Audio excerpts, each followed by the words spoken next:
अनि आफै टाउको पक्रिन्छ त गोल भएर त्यसले पो हानेको हैन उ यहाँ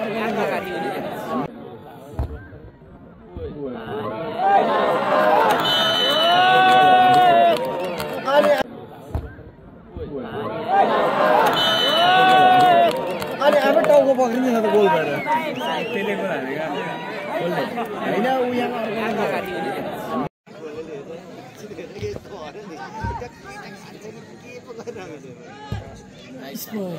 बड्का बल त छुँदैन